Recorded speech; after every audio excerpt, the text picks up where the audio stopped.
Court of records holds an evidential value, and when any records from the court are presented, no objection can be taken against it.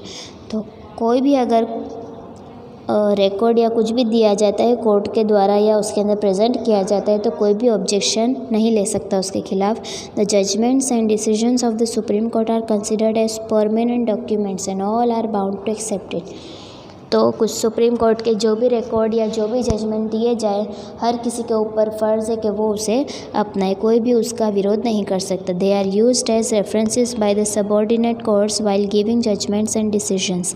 तो और वहाँ से जो record दिए जाए वो जो है दूसरे उसका इस्तेमाल भी कर सकते हैं. Any court showing it's contempt और डिसअप्रूवल कैन बी पनिश्ड. और अगर कोई भी इसके द्वारा दिए गए कोई भी चीज़ का अगर गलत इस्तेमाल करे या उसको गलत साबित करने का करे तो उसके खिलाफ जो है पनिशमेंट भी दे सकता है.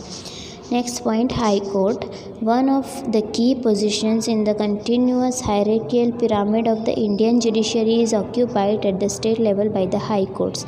High court is the apex court at state level. State level के हिसाब से हाई कोर्ट जो है वो सबसे ऊपर के लेवल पे होती है. The constitution provides one High court for every state. और बंधारण ने जो है हर स्टेट को एक हाई कोर्ट दी होती है. The President has the power to form one High court for 2 और मोर स्टेट. और प्रेसिडेंट जो है वो एक स्टेट को 2 हाई कोर्ट भी बनाकर दे सकता है, 2 या 2 से ज़्यादा. In India there is one common high court for the state of Punjab, Haryana and Chandigarh.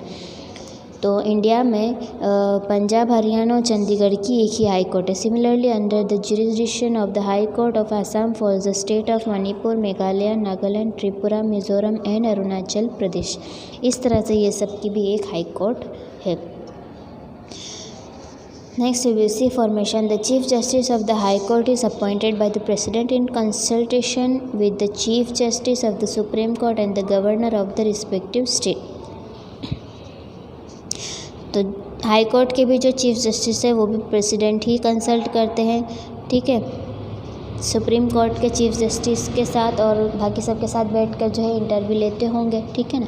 The chief justice of high court is consulted in the appointment of the other जजेस ऑफ द हाई कोर्ट.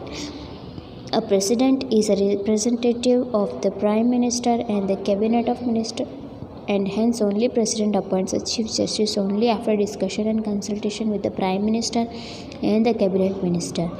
तो president जो है वो ये सब के साथ discuss करने के बाद हाई कोर्ट के जज को अपॉइंट कर सकते हैं. द एज लिमिट ऑफ जजेस of the high court is 62 year. तो हाई कोर्ट के जज की जो है उम्र 62 लास्ट होनी चाहिए, उससे ऊपर नहीं हो सकती. They can tender resignation address to the president.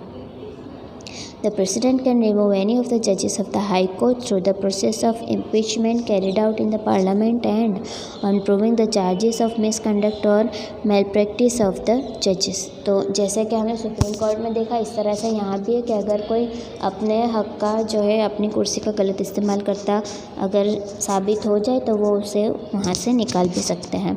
The जजेस of the high court can be transfer anywhere in India. और हाई कोर्ट के जज की कहीं भी बदली कर दी जा सकती है. द नंबर ऑफ जजेस is not the same in all the high courts of India. और कहाँ पे कितने जज हो गए ये फिक्स नहीं होता. If the president feels that the workload of the high court has increased, then he can appoint ad hoc in charge judges to the high court for a period of 2 years.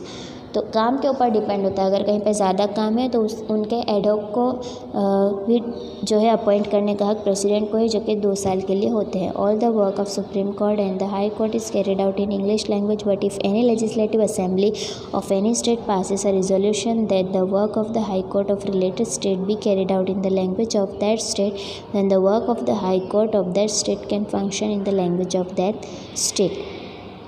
तो main language जो है high court की वो English ही होती है, लेकिन अगर legislative assembly या कहीं प्लेस के हिसाब से जो है अगर उस राज्य की लैंग्वेज का इस्तेमाल करने को अगर कहा जाए तो वो भी उन्हें करना होता है. Qualification. As per the provision of the Constitution, the person eligible to be appointed to the High Court should be a citizen of India. Bharat का नागरिक होना चाहिए. Should have served for a minimum period of 10 years of any of the judicial post in the lower court of the Indian state.